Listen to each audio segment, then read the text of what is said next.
fue sentenciado Juan García Gor, pedimos que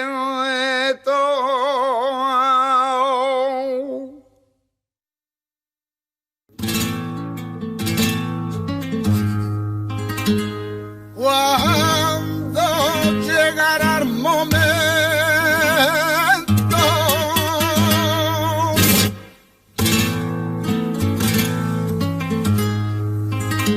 que la agüita vuelvan a sus cauces, ay, y la esquina con su nombre, ni reyes, ni roques, ni santos, ni frailes, a la dinarana.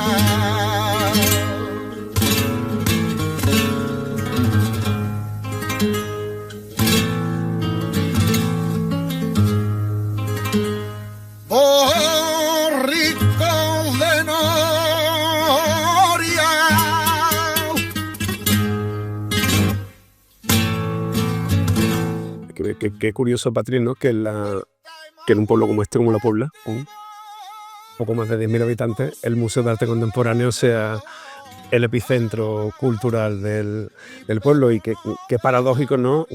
Qué lejos estaría de los sueños de José María Moreno Galván como crítico de arte y de Francisco Moreno Galván como pintor, de que eso se convirtiera, que el arte se convirtiera en una seña de identidad de su pueblo. Sí, es curioso, es fascinante, porque al final esto se convierte en un símbolo, y es ese legado que nos llega, que sigue vivo, ¿no? Porque lo está transmitiendo a nuevas generaciones y a nuevos artistas que nacen en esta tierra. Y no solo en la pintura, sino en la literatura, en las artes escénicas, en el flamenco, ¿no? Digamos que eso se transmite a los otros géneros.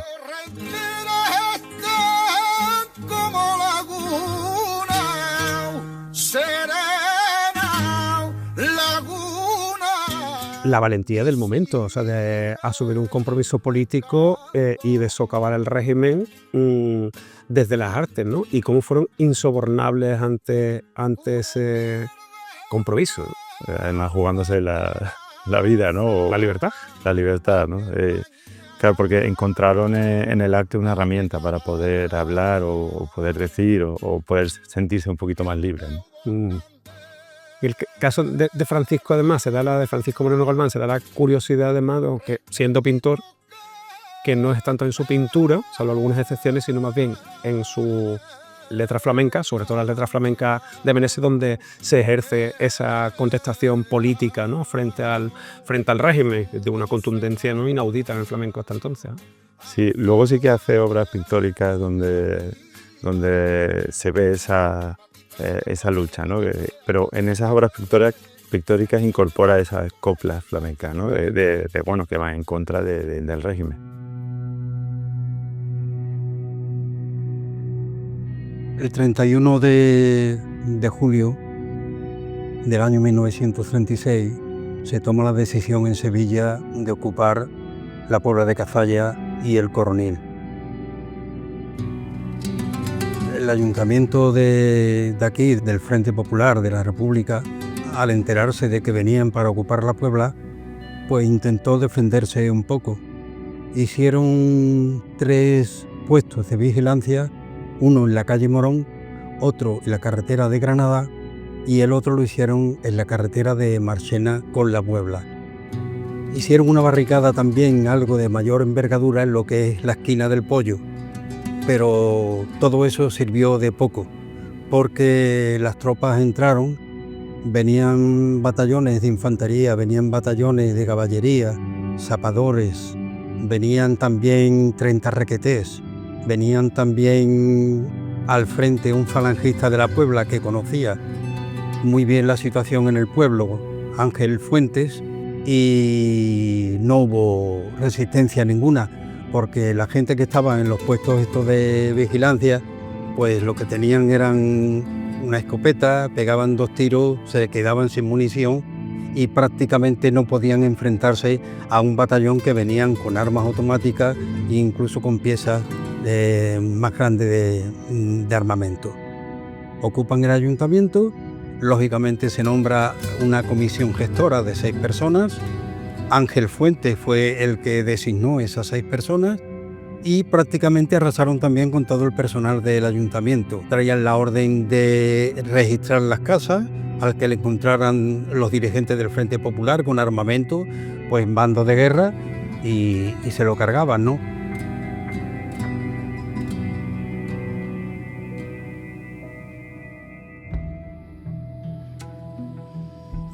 Mi abuelo se llamaba Manuel España Gil.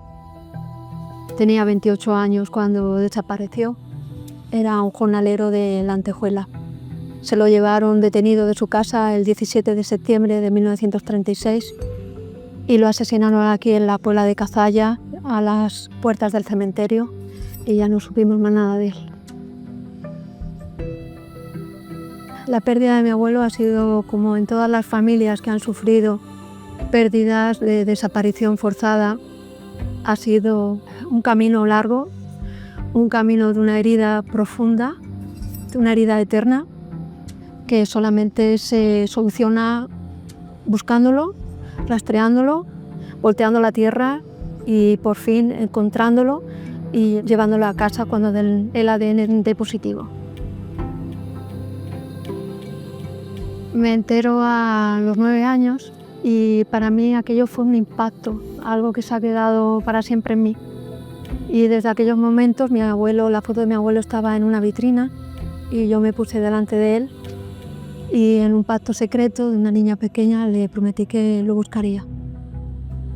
Y ese pacto, ese acuerdo que tuve con él no lo pude cumplir hasta pasados 30 años.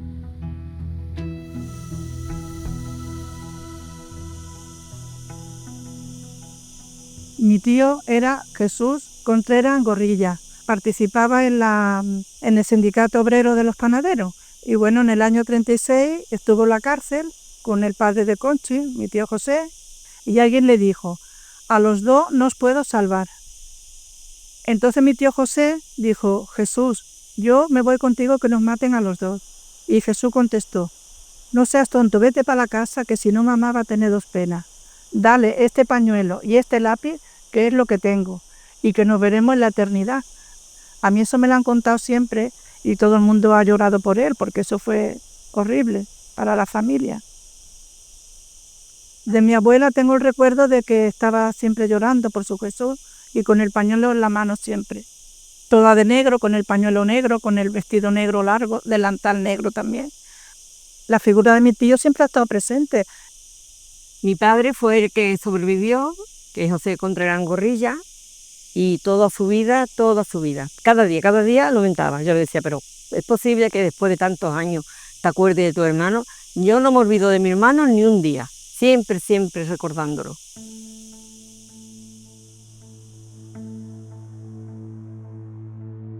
Mi abuelo Miguel nació con el siglo, era un jornalero, hijo de una familia de labradores, era el mayor de los 6 hermanos. En el año 33 ya estaba afiliado a la CNT y fue entonces elegido secretario del Sindicato de Oficios Varios. Y esta fue la razón por la que después, cuando al comienzo ya de la sublevación militar, fue perseguido. Cuando llegaron las tropas de Queipo aquí a Morón, fue desde esta misma casa, desde donde se lo llevaron, una noche de febrero del 37, y por el camino que conduce hasta la Puebla, lo llevaron al cementerio, allí lo fusilaron. Mi abuelo cuando murió, cuando lo mataron, dejó 3 hijos y su viuda. Lo pasaron muy mal. Mi abuela vivió con ese vacío sin llenarlo 40 y tantos años.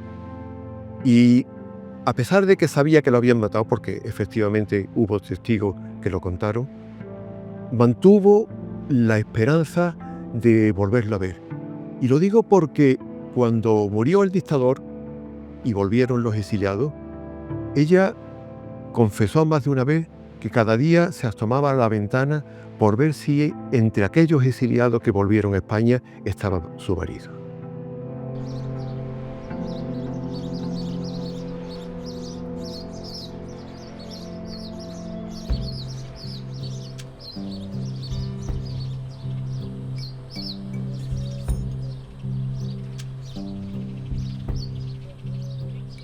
Estamos en el cementerio municipal de Osuna, donde estamos desarrollando una intervención arqueológica, que es una exhumación de restos de víctimas de la guerra civil y de los primeros años de la posguerra.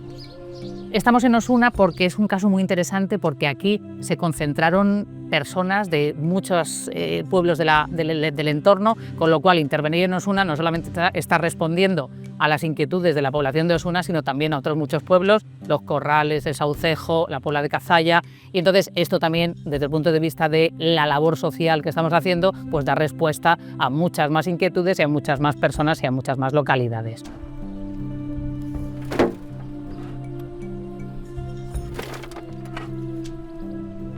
Cuando nosotros llegamos a Osuna a intervenir, no sabemos dónde están las fosas. Entonces comenzamos con una excavación con medios mecánicos y lo que empezamos a ver es que está todo lleno de fosas de tamaño muy pequeño y eso sí, una profundidad tremenda de casi 3 metros de profundidad. Después de un par de meses de trabajo un tanto infructuoso y un tanto, digamos, desalentador, encontramos la primera fosa con restos de víctimas, que era claro porque tenían orificios de entrada de arma de fuego en la cabeza, estaban agrupados en depósitos múltiples de varias personas y era algo obviamente evidente que eran los restos que buscábamos, y el problema era que esas fosas estaban mezcladas con las de enterramientos convencionales, con lo cual eso también nos indica el objetivo de los victimarios de ocultar los lugares donde esas víctimas terminaron.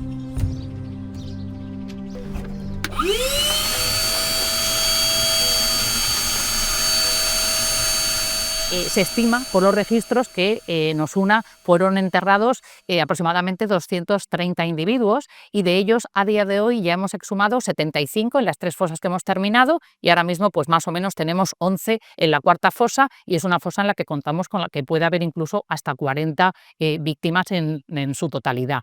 De los orígenes de esas víctimas, uno de los que es un grupo mayor es el que procede de la Puebla de Cazalla, que se estima que son entre 23 y 24 personas de la Puebla, porque fueron trasladados de la prisión de la Puebla a la prisión de Osuna, donde fueron asesinados finalmente y aquí quedaron enterrados.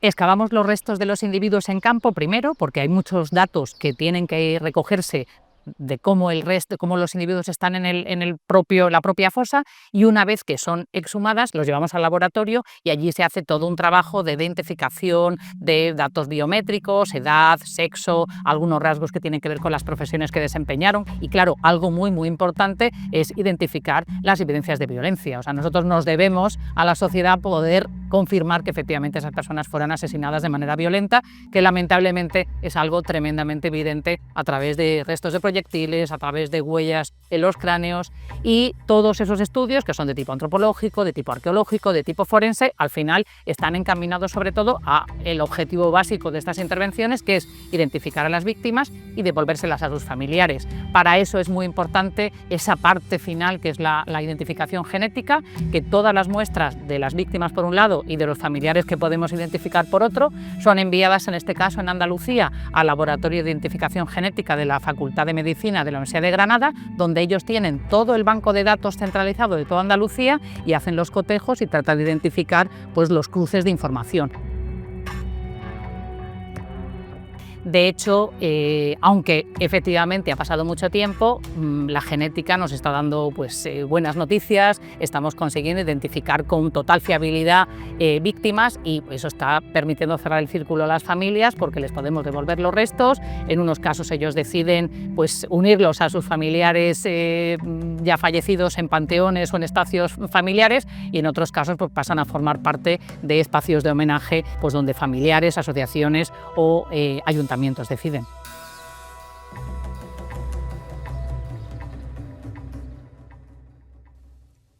Primera noche de agosto sin juez ni defenso. No era por mí su llanto, porque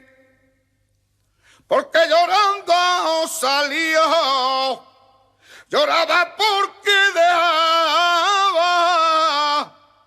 lo que en su casa dejó. Ay,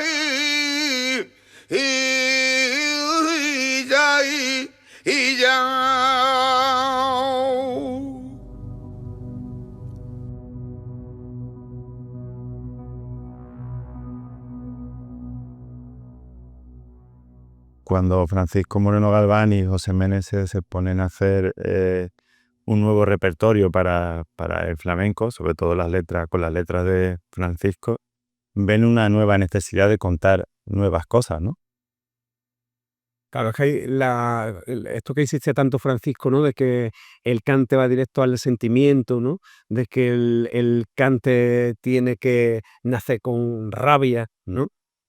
Yo creo que eso es lo que está detrás de toda la renovación del repertorio de letras que hace, ¿no? No para que el cantador no tenga que cantar las miserias que pasaban las generaciones anteriores, porque él ya tenía sus propias miserias, sus propias fatigas, ¿no? La propia represión que padecía, ¿no? El campesinado de esta zona, ¿no? De la Baja Andalucía y de la Puebla de Cazalla.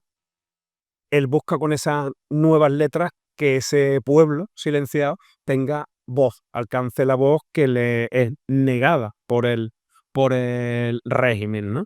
Entonces hace un artificio ahí maravilloso de poesía, de lírica y de política, que es algo que por otra parte está ¿no? Que está en la raíz del flamenco. El flamenco, como él dice en otro de los textos, es la manera más hermosa de denunciar.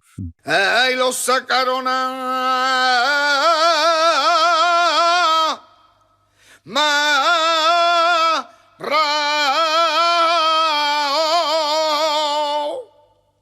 y amarraito que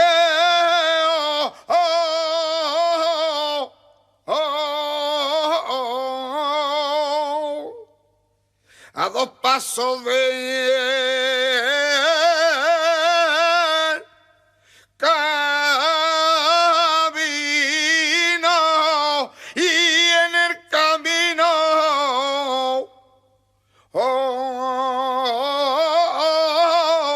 amor.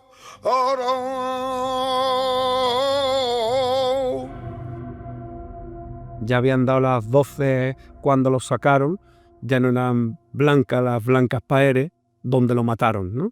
Joder, es que eso se graba en el 67, ¿no? En medio proceso de represión de las manifestaciones obreras, estudiantiles. O sea, los años 60 no fueron años, digamos, de manga ancha, sino de represión bastante dura. Y es un poco el preámbulo, ¿no? Del año siguiente, del 68, que es cuando graba ya el romance de Juan García, ¿no? Y esto nos parece hoy día algo a lo mejor más natural, pero hay que tener en cuenta cómo supones un anticipo de los movimientos de memoria histórica. Y en plena dictadura se señala donde 3 décadas antes, tanto en la Seguirilla de Cabal como en el romance de Juan García, ¿no? ¿Qué pasó, no? Que lo sacaron de su casa cuando fue, primera noche de agosto, donde, a 2 pasos del camino Morón, el cementerio de la Puebla de Cazalla, donde décadas después aparecen en la fosa 77 cuerpos, ¿no? Y cómo cumple ahí que el arte da una voz a eso y perdura, porque se convirtió digamos, no en un himno, pero sí en uno de los temas más de José Meneses y de Francisco Moreno Galván, ¿no? El romance de Juan García. Si no es verdad que Dios me mande la muerte, si me las quiere mandar.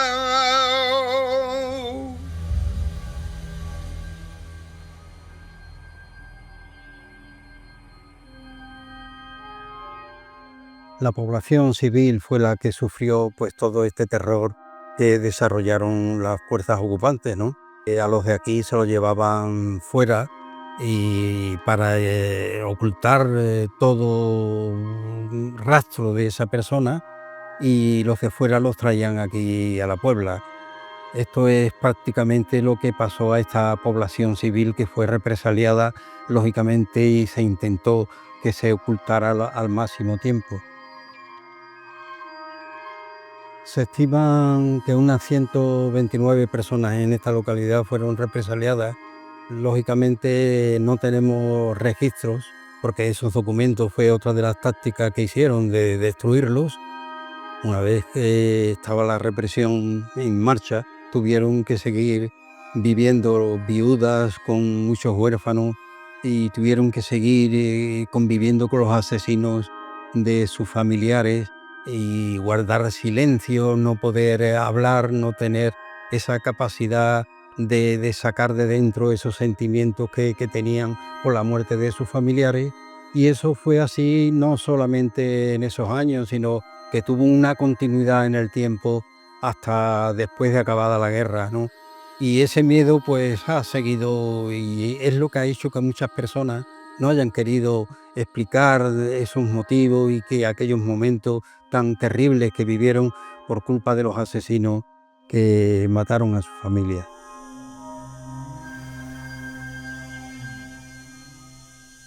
Mi padre también tuvo que huir desde la Puebla hasta Málaga por esos montes de Ronda con mi abuelo paterno y otro tío. Y estuvo también mi padre en un campo de concentración en Granada, en Padul. En el año 60, el 10 de junio, se llevaron a mi padre preso junto con 2 camiones más llenos de hombres de toda la zona de San José de la Rinconada, porque eran presos políticos, no habían hecho nada, ni se manifestaban porque entonces no se podían manifestar, pero claro, ellos tenían una lucha para que hubiese un seguro de agrícola, que todo funcionara de otra manera, ¿no? Y en octubre falleció mi madre. Nos quedamos 5 hermanos, yo soy la mayor de todos, entonces yo tenía 11 años, el más pequeño tenía año y medio, y fuimos 5 víctimas de las injusticias y sufrimos muchísimo. El miedo estaba impregnado en la sociedad española. Nadie quería romper un poco ese silencio que te podía proteger, porque cualquier frase que dijeras podía ser utilizado en tu contra. A mí me llega la historia de mi abuelo en mi infancia. Yo pregunté un día, entonces me dijeron, lo mataron en la guerra. Ya en la madurez, recuerdo que fue en el año 1987, yo ya sabía perfectamente que a mi abuelo lo habían fusilado en la Puebla de Cazalla. Fui una tarde al cementerio y le pregunté al sepulturero que cuál era la fosa común. Me llevó hasta un espacio cubierto de matorral y de basura y me dijo que allí estaba la fosa común donde habían enterrado a los fusilados. Y desde entonces tuve un objetivo claro, encontrarlo. Yo pienso que pilla toda esa parte de ahí, a todo lo largo. Y mira,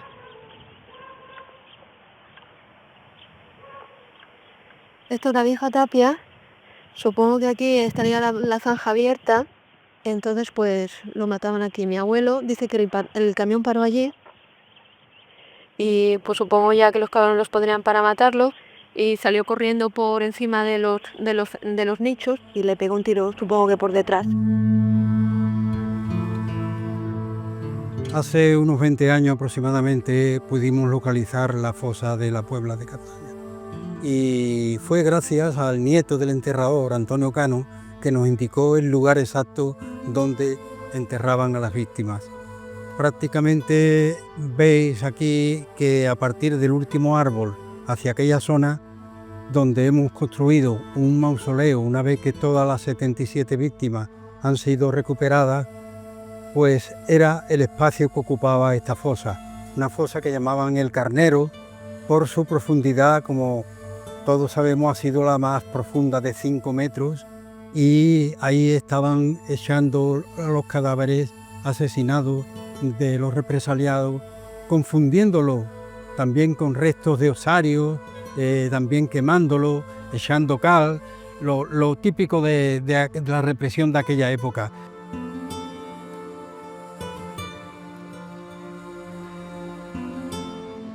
Al principio fue una lucha personal, pero ya pronto se convirtió en una lucha colectiva, porque los nietos y los bisnietos no sabíamos que formábamos parte de un impacto psicosocial que supone la desaparición forzada. Entonces ya enseguida, al nombre de Manuel España, se fueron sumando muchos más. De sus compañeros fueron 6 más: Teodosio Cornejo, Francisco Quirós, José Quirós, Vicente Gonzalo Escalona Cáiz, Manuel Martín Cadenas, Juan Cadenas García, muchos más, pues hasta 77 personas.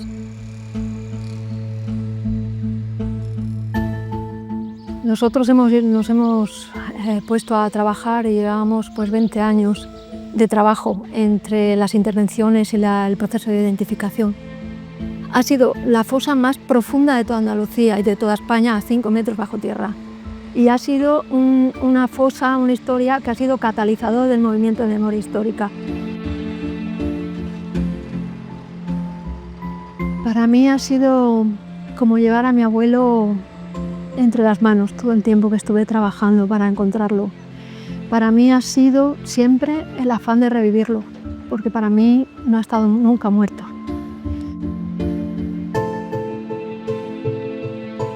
Cuando se suben los primeros cuerpos, aparece de pronto los restos de un cuerpo y tuve de momento el pálpito de que aquel era mi abuelo. Conocía su estatura y lógicamente le pedí a los forenses, a los arqueólogos que estaban allí, que me dejaran trabajar con ellos. Y ya lo había hecho con otros cuerpos, pero en este en especial tenía un interés añadido. Cuando pude ir recuperando trocito a trocito de su cuerpo, cuando le desaté las manos que todavía las tenía esposadas a la espalda, cuando recuperé su cráneo y lo acaricié y vi que tenía el orificio de entrada de la bala en la nuca y la bala dentro del cráneo que todavía se conservaba, para mí eso fue el culmen de un proceso que se había iniciado casi 30 años antes y que por fin lo iba a conseguir. Y lo que estamos encontrando pues corresponde a lo que hemos visto tantas veces en tantos lugares, hombres y también aquí mujeres que tienen disparos por arma de fuego en la cabeza y en otros lugares del organismo. Han aparecido proyectiles de arma de fuego, de diferentes armas, tanto de pistola como de fusil. Han aparecido también los casquillos o las vainas de estos cartuchos de arma de fuego, que significa que han producido los disparos justamente aquí, al lado de la fosa, en la misma fosa. A estas familias, durante 70 años, nadie les ha enviado una carta a su casa diciéndoles nada en relación con esto. En este país a quienes habría que identificar verdaderamente es a las personas que se oponen a llevar a cabo estas investigaciones. A eso sí que habría que identificar. Ningún familiar pretende después buscar venganza con esas cuestiones. Para hacer un mínimo de justicia, lo que hay que hacer es conocer la verdad. Y cada ejemplo de esto sirve para conocer un poco más de la verdad.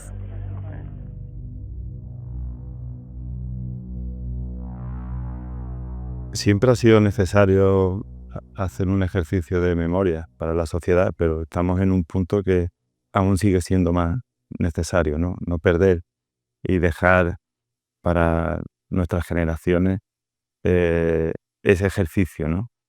Porque olvidar siempre ha sido uno de los grandes problemas, ¿no? Y el flamenco para eso es una herramienta fundamental. Félix Grande dice que el flamenco no se nutre de una moral de la memoria en la que el olvido es una derrota. Y es verdad que los cantadores, las cantadoras, los artistas flamencos tienen una conciencia de su herencia, ¿no? De dónde vienen, ¿no? De lo que han recibido y lo que tienen que dejar, que da rabia, ¿no? Que en el cante de hoy no existe ese compromiso político que hemos visto antes, ¿no? Como si realmente no hubiera amenazas que planearan sobre la libertad, sobre la dignidad de las personas, como si no hubiera humillación, como si no hubiera miseria, ¿no? A mí me inquieta mucho, ¿no? Por todos los avances que hay, ¿no? De las nuevas formas del fascismo, ¿no? En Europa, en Estados Unidos, en Latinoamérica, ¿no? Que no se active, ¿no? En las artes esa conciencia como si ocurrió en los años 60, ¿no? Francisco Moreno Galván lo vio muy bien esto cuando escribe para Meneses ya en los años 70 avanzados, decía ya cuando había caído la dictadura y la democracia parece que estaba ahí, decía qué hermosa es la libertad, ¿no? Y algunas veces cavilo que siendo cosa tan grande esté pendiente de un hilo. Qué hermosa la libertad y alguna vez camino que siendo cosa tan grande esté pendiente de un hilo.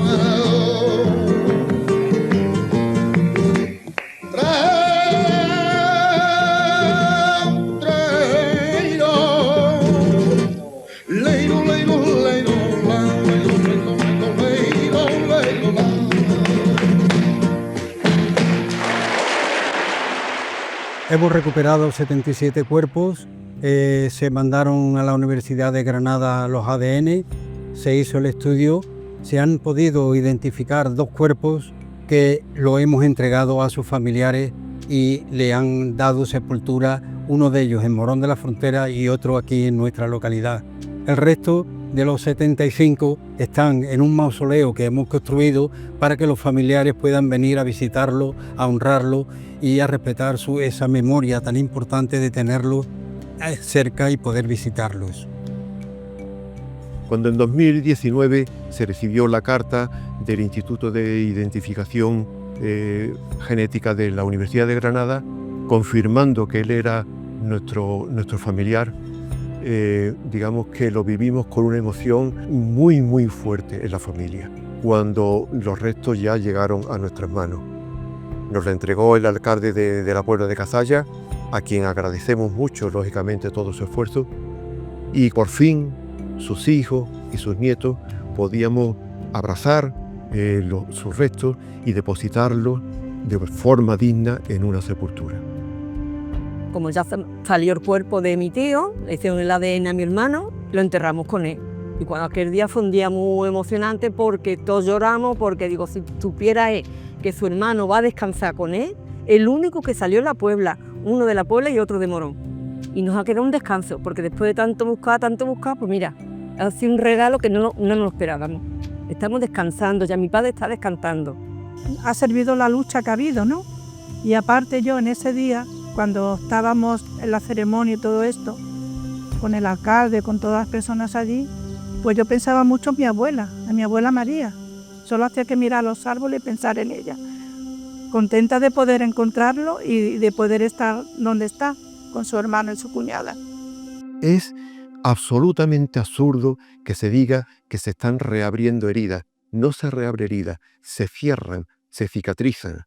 Y hay miles y miles de fusilados todavía en fosas comunes que hay que recuperarlo, porque ahí está una parte de la historia de España. Tenemos que limpiar este país efectivamente de fosas, sobre todo porque hubo un sector de la población española que no tuvo esa oportunidad de poder hacerlo, y para mí también un deber muy importante es que nuestros chavales en el futuro estudien una historia de España del siglo XX honesta, realista y contada por todos, no solamente contados por una parte, por una propaganda de un régimen totalitario, que es como han crecido nuestros padres, nuestros abuelos, leyendo solamente una parte de la historia en los libros de texto. Tenemos que lograr que nuestros libros cuenten una historia pues realista, honesta y que se ajuste a la realidad de todo. Estamos hablando de 150.000 desaparecidos, más de 3.000 fosas según la Universidad de California. Y eso es vergonzoso que una democracia a estas alturas, con más de 40 años de vivencia, siga permitiendo que haya personas desaparecidas en España. Aquí están todos los restos que se sacaron en la intervención de la fosa de la Puebla de Cazalla. En una de estas cajas están los restos de mi abuelo, aunque todos son mis abuelos. Y algún día volverán con sus familias, al contrario de lo que quisieron hacer con ellos, que los enterraron para que no volvieran y fueran olvidados. Puebla de Cazalla, hoy podemos decir con seguridad que es un pueblo que no tiene ninguna fosa, algo que nos planteamos hace 20 años, como he dicho antes, y que es un orgullo poder decirlo hoy.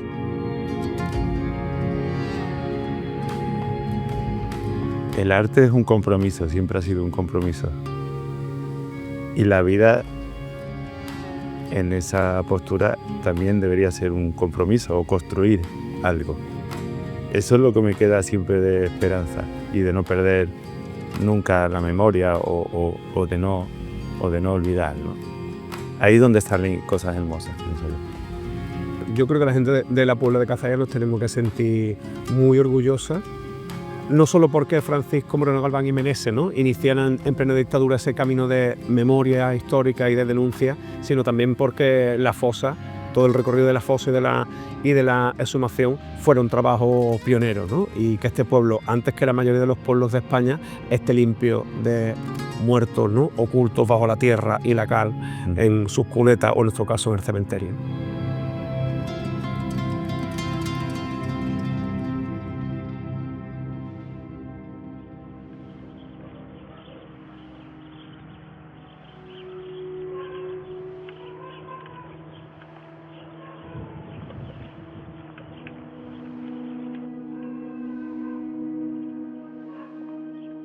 España está salpicada de... Toda su tierra está salpicada de estas fosas. Aquí esta está dentro del cementerio.